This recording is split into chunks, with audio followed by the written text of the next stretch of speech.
l'Église catholique a un nouveau pape et ce soir encore dans l'Église aujourd'hui, l'émission religieuse qui est proposée tous les samedis soirs par le diocèse de Monaco sur RMC, on va parler de Léon XIV, donc le successeur, le 267e successeur de Pierre, parce que il y a un livre qui est paru cette semaine chez Artege qui parle un peu de ce nouveau pape qui finalement est plutôt mystérieux parce que on l'a pas vu venir, on peut dire comme ça. Et c'est pour ça que ce soir, j'ai le plaisir de recevoir Christophe Hénin. Bonsoir. Bonsoir. Qui est un confrère journaliste. Il est un journaliste à la Croix, mais aussi animateur d'émissions sur RCF Radio Notre-Dame et l'auteur d'une pléthore d'ouvrages sur le Vatican, sur l'Église, etc. Je ne saurais pas de quel côté commencer. Et votre nouveau livre s'appelle justement Léon XIV, le successeur inattendu, et il est paru, je le disais tout à l'heure, chez Artege. Avez-vous été surpris par cette élection ? Tout à fait. De toute façon, c'est pour ça aussi que ça figure dans le titre du livre, ce successeur inattendu. Parce que comme tout le monde, comme mes confrères, j'imaginais d'autres papabiles possibles. Et finalement, c'est un homme qui correspond tout à fait pour avoir effectivement cherché un peu et très très vite tout ce qui pouvait exister, tout ce qui pouvait exister sur son parcours. On sent que c'est le pape qu'il fallait à ce moment-là, par ses qualités notamment de simplicité, de paix aussi, et d'une sorte de disponibilité qui apparaît dès le début. Mais vous ne pensez pas que on a entendu beaucoup de commentaires entre le décès du pape François au lendemain de Pâques, le lundi de Pâques, et la fin du conclave, donc l'élection de Léon XIV. On a dit que le pape François déjà était un pape très simple, très en contact avec les fidèles, les gens qu'il rencontrait. Mais vous ne pensez pas que on a un peu oublié aussi des figures précédentes, comme typiquement Jean-Paul II. Oui, alors je pense que, chaque pape est un peu le mélange subtil de ses prédécesseurs. C'est un cocktail. Voilà. Alors, c'est vrai que le pape François a marqué par sa simplicité, et avec le défaut aussi de cette simplicité, où il était un pape très direct, qui pouvait aussi lâcher des phrases très fortes, mais qui étaient aussi parfois un petit peu presque agressives. Là, on sent que le pape Léon XIV est un peu plus en rondeur, on va dire, un peu rondeur d'angle. Quelqu'un qui est vraiment d'abord dans l'écoute et ensuite dans une maîtrise, mais une parole simple et une parole qu'il veut de toute façon maîtriser effectivement, puisqu'on voit que dès le début, tous ces textes sont écrits. Il ne prend pas la parole comme pouvait le faire François. Est-ce qu'il rappelle Jean-Paul II d'une certaine manière? Sans doute. En même temps, il y a beaucoup de temps qui est passé depuis 2005. Ça fait quand même 20 ans. Ouais. 20 ans pour Jean-Paul II. Il y aura sans doute effectivement des choses qui vont rejoindre ce que va faire Léon XIV, puisque le pape François est allé très loin sur certaines réformes. On sent d'ores et déjà que Léon XIV va apaiser les choses et peut-être reprendre de façon un peu plus arrondie, comme vous le disiez, l'enseignement de l'Église. Oui, parce que on a entendu dire que on peut pas revenir en arrière, etc. Mais c'était des commentaires un peu journalistiques, parce que chaque pape a comme premier devoir celui d'être la synthèse, travailler pour l'union des fidèles. Guider l'Église, qui est souvent assimilée à une barque justement de Pierre, qui était un pêcheur. Voilà, donc dire qu'on ne peut pas revenir en arrière, c'est un peu... Oui, je pense sans forcément revenir en arrière, on peut préciser les choses d'une chose, et puis peut-être, ça peut être considéré comme un retour en arrière, mais François n'a rien décidé sur la doctrine. Il a fait évoluer la pastorale, la façon dont l'Église pouvait s'adresser au monde. Et ça, effectivement, ça peut toujours être ajusté. Donc, il est fort probable que... On a bien vu que le pape François avait une méthode très jésuite. Il avançait de 2 pas, puis il reculait d'1 pas. Je pense que Léon XIV sera beaucoup plus ordonné, carré, j'ai envie de dire, dans sa prise de parole.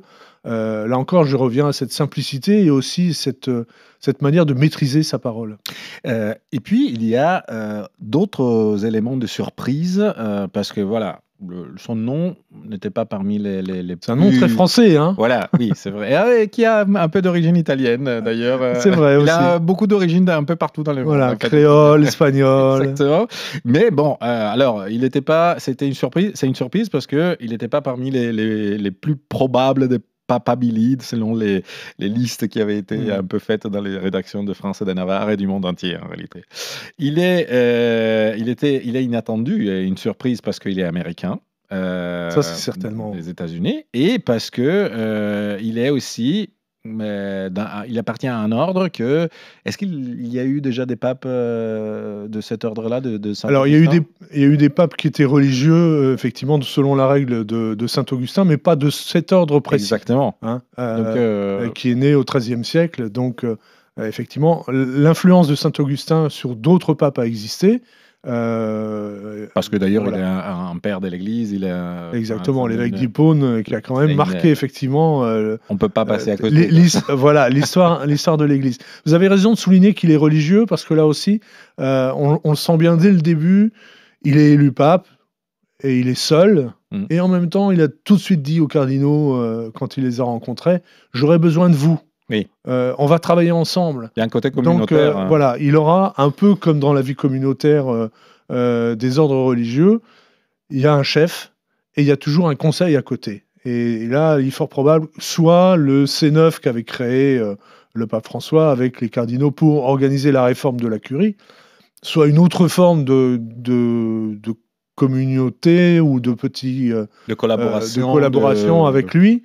Et puis aussi cette dimension de synode, de la synodalité, c'est quelque chose auquel il tient, ce nom barbare qu'il a fallu adopter aussi petit à petit. Faut reconnaître malgré tout que oui, un synode sur la réalité. Voilà, un synode sur la synodalité, ça nous a tous un peu surpris. Mais maintenant, je pense que, en tout cas, au sein de l'Église catholique, c'est très clair que c'est cette capacité à dialoguer, à discuter, à s'écouter, qui est mise en avant et sur lequel Léon XIV sera forcément très présent. Et il y a aussi ce passé, entre guillemets, dans son CV, d'avoir été le chef des évêques, techniquement, du point de vue administratif. Exactement. Disons comme ça, parce que le chef des évêques... Pas très longtemps, hein, mais... Pas très longtemps, mais quand même, il a été à la tête du dicaster pour les évêques. Donc, c'est un peu le ministère Vatican pour les questions qui concernent les diocèses, qui sont, je répète un peu pour nos auditeurs, ce sont les départements, voilà, de l'Église catholique, parce que sont surtout en France, grosso modo, là, ils font la taille d'un département. Ailleurs dans le monde, c'est un peu plus différent, mais quand même, en fait, toute la terre est couverte de diocèses, et il y a un évêque à la tête d'une diocèse. Et au Vatican, il y a un monsieur qui est un cardinal en général, et qui était le pape actuel, et qui s'occupe de toute la vie des diocèses et des évêques. Voilà, le poste qu'il avait s'occupe des 2 tiers à peu près des évêques, l'autre dépendant du dicaster pour l'évangélisation. Et effectivement, ça lui a permis, même si effectivement ce n'est que depuis 2023, donc c'est sur une période assez courte, de connaître beaucoup d'évêques. Et dans sa mission, il n'y a pas seulement la nomination des évêques, ce qui lui permettait d'ailleurs de voir très, très régulièrement le pape François, mais il y a aussi l'accompagnement, la formation, voire la sanction quand il y avait des difficultés des évêques dont il était responsable. Et ça, effectivement, c'est une sorte de prise directe avec l'Église sur le terrain. Et quelque part, vous pensez que cela facilitera le travail des relations? Parce que le pape François avait posé l'accent aussi sur le rôle de conférence épiscopale, c'est-à-dire les assemblées des évêques pour chaque nation ou groupe de nations. Est-ce que cela pourra continuer ou pourra continuer d'une façon différente là? Ça pourra sans doute continuer, parce que véritablement, on a vraiment l'impression que Louis XIV... Oui, nous, tout le monde l'a fait, voilà. Vous inquiétez pas. Léon XIV, on y vient. Léon XIV coche toutes les cases. Il a été évêque, effectivement, d'un diocèse. Il a été vice-président de la Conférence. conférence épiscopale du Pérou, donc un étranger qui était quand même malgré tout, même s'il a pris la nationalité péruvienne, qui était donc en cette responsabilité-là. Il a été aussi donc au Vatican, on l'a vu. Il a été responsable de son ordre au niveau mondial, donc il a aussi une capacité de gouvernance. Donc il a vraiment toutes les cartes en main. Après, je pense qu'il va se mettre à l'écoute des différents et puis essayer des différents sujets qui peuvent arriver, et il n'aura pas forcément les plus faciles. En veillant, je pense, une de ses priorités, ce sera l'unité de l'Église. Et en ce qui concerne, vu qu'il connaît très bien les diocèses du monde entier, grosso modo, est-ce que vous pensez qu'il aura une action plus forte encore en ce qui concerne les scandales des abus dans l'Église? Parce que le pape François en a parlé beaucoup, mais on a eu parfois un peu l'impression que c'était plutôt quelque chose de façade. En réalité, il allait un peu dans tous les sens sur certains sujets. Je ne dis pas qu'il y a aucun travail qui a été fait, mais par exemple, déjà son prédécesseur Benoît XVI avait déjà commencé à faire de la lumière. Est-ce que vous pensez que le pape Léon XIV, justement, devra faire avec encore toute la structure qui finalement ralentit beaucoup d'enquêtes aussi, peut-être, de punitions aussi, de mise à pied des évêques ou des prêtres, etc. Ou, bon, maintenant, on peut aller plus rapidement? Non, je pense que là, ça va être un dossier qu'il faut reprendre et qu'il va devoir effectivement mener à bien, qui prendra encore du temps, mais sur lequel il ne peut pas faire d'impasse, effectivement. Même s'il y a des choses qui sont en place, on a bien vu, comme vous le disiez, que le pape François prenait une décision, puis 6 mois après, il va y avoir un nouveau texte, puis encore autre chose. Donc, l'Église n'a pas encore véritablement trouvé la solution pour régler la question. Alors, il y a deux choses. Il faut d'abord que ça devienne, selon leur formule, une maison sûre, c'est-à-dire qu'il n'y ait plus de risque d'agression et d'abus sexuels. Mais il faut apurer le passif d'une certaine manière et donc pouvoir reconnaître de façon très claire, très nette, très franche ce qui a pu se passer et accompagner autant que se faire les victimes. Selon vous, les évêques seront prêts à... Enfin, un certain nombre, sans doute, ils voient la situation dans sa gravité, parce qu'il y a effectivement, même en France, toute une série de problématiques. Mais à votre avis, voilà, le fait qu'il a été aussi le chef de dicaster pour les évêques pourra contribuer à aider, comment dire, un peu secouer le cocotier avec les évêques? En tout cas, je pense qu'il pourra être un peu fédérateur sur cette question-là. On a vu que François, effectivement, souhaitait que les choses remontent au Vatican, mais en même temps, elles étaient souvent, non pas bloquées, mais prises un peu dans la machine. Déviées, peut-être. Voilà, et en tout cas, pas traitées suffisamment rapidement, ou même informer les victimes de où on en est dans la procédure, par exemple. Ce sont des choses qui doivent se mettre en place. Oui, il aura peut-être... tendance à redistribuer ses responsabilités aux évêques, ça reste quelque chose pour lequel il faut trouver, et là aussi les conférences épiscopales vont sans doute pouvoir jouer un rôle, trouver comment faire face. On voit bien la conférence épiscopale des évêques de France, avec la commission de M. Sauvé, avec la SIAZ, a fait tout un travail qui n'est pas encore effectué dans certains pays. Et ça ne veut pas dire que la France a terminé, d'ailleurs, hein. Il y a encore beaucoup de choses à faire dans l'accompagnement des victimes. Mais pour le coup, les églises nationales sont à des rythmes différents. C'est sans doute pour ça qu'il va falloir avoir une attention beaucoup plus précise du pape Léon XIV sur ce qu'il faut faire, ce qu'il reste à faire, ce qu'il est urgent de faire. Il nous reste un peu plus d'1 minute avant la conclusion de cet épisode. Une chose très importante, vous avez eu une préface spéciale, vous, dans votre livre. On a eu une préface, oui, d'un témoin direct. Voilà, le cardinal Jean-Paul direct Vesco, du conclave. Du conclave, voilà, c'est ça. Il y était. Voilà, il y était. Il n'a rien trahi de secret sur le vote, sur les noms qui pouvaient sortir.